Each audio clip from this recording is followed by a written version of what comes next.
विरोधी परिस्थिति में जो हिलता रहता है वो तो है प्रकृति के चक्कर में, अहम के चक्कर में।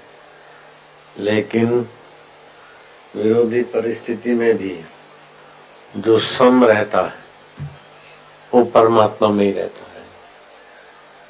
तो एक है परमात्मा सत्ता, दूसरी है प्रकृति।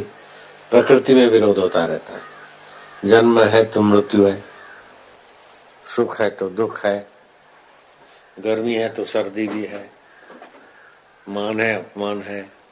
ये द्वंद प्रकृति में रहते। अपने स्वरूप में द्वंद नहीं है, अपना स्वरूप द्वंदातीत है।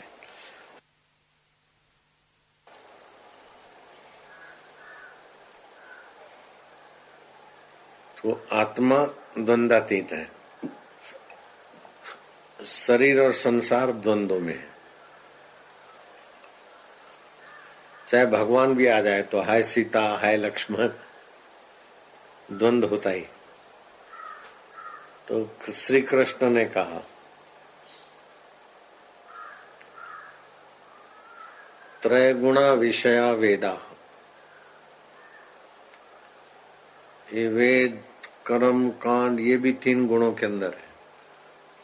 निस्त्रय गुणा भव अर्जुन, इन 3 गुणों से भी तू पार है।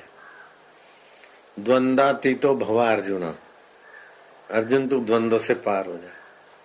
बहुत ऊंची बात, आखिरी बात।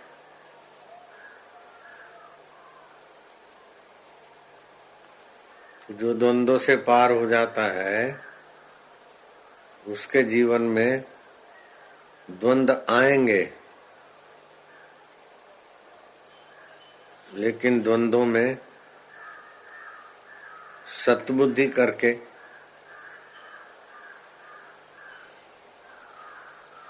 दबेगा नहीं।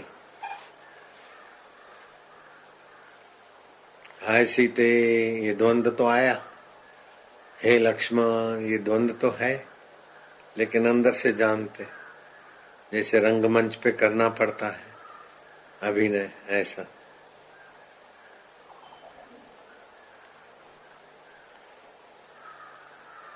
एक दोपहर को श्री रामचंद्र जी बहुत गुस्से के तेवर में आ गए।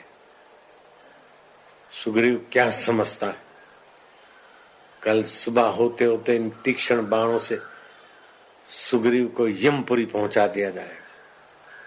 ऐसे आदि आदि ऐसा राम जी घुसाए कि लक्ष्मण का खून गर्म हो गया। लक्ष्मण ने कहा आपका अनुज लक्ष्मण ये छोटा सा काम कर लेगा, आप क्यों जाएंगे उसको मारने को? मैं अभी जाता हूं उसको। सुग्रीव को, आपका तीक्ष्ण बाण सुग्रीव के लिए क्या है? एक सुग्रीव नहीं 10 सुग्रीव हूं, मैं उन्हें हंसते खेलते पहुंचा दूंगा, आज्ञा दीजिए। लक्ष्मण आज्ञा तो है, जाओ, लेकिन उसको मारना नहीं। बोलो, श्री राम जी गुस्से का इतना अभिनय कर रहे हैं कि लक्ष्मण को गुस्सा आ गया। लक्ष्मण इतना साथ में रहता है, राम जी के स्वभाव से परिचित भी है, फिर भी राम जी को नहीं भांप सके। लक्ष्मण उसको मारना नहीं, और वो डरपोक है और भगोड़ा भी है, तो इतना नहीं डराना कि भाग जावे। डराओ जरूर, लेकिन ऐसा डराओ कि इधर मेरे पास आ जाए। क्योंकि उसको भाई की मुसीबत थी तो मेरे पास आया, उसके भाई को अत्याचार के कारण मैंने मार दिया, तो अब उसको ऐश सूझता है, संसार का मजा। संसार तो तबाह करने वाला है, वो तबाही के रास्ते न जाए, इसलिए उसको जरा डांट के ऐसे ढंग से मोड़ के इधर ले आओ। अब खुद तो इतना क्रोध बता रहे कि सुबह मेरे तीक्ष्ण बाणों से ऐसा हो जाएगा ऐसा हो जाएगा, लेकिन हृदय में राम जी को सबके प्रति सद्भाव है। द्वंद्वों में दिखते हैं, हाय सीते रो रहे, हाय लक्ष्मण, लेकिन अंदर से जानते हैं कि ये व्यवहारिक मर्यादा है। तो तुम्हारे अंदर भी ऐसी सत्ता है, जब रोना आए तब देखो कि रोना आ रहा है, तो रोना है तो रो, लेकिन रोने को देखो। हंसी आए तो हंसो, लेकिन हंसने को भी देखो। सुख आए तो सुखी हो जाओ, लेकिन सुख को भी देखो। और देखने की सत्ता है, सजाग हो जाओ तो बस ईश्वर प्राप्ति है ही है।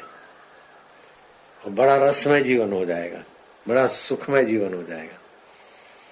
गुस्सा आए तो गुस्से को भी देखो, विकार आए तो विकार को भी देखो, फिर विकार तुमको दबा नहीं सकेंगे। मजे को भी देखो, सजे को भी देखो, जप हो रहा है उसको भी देखो।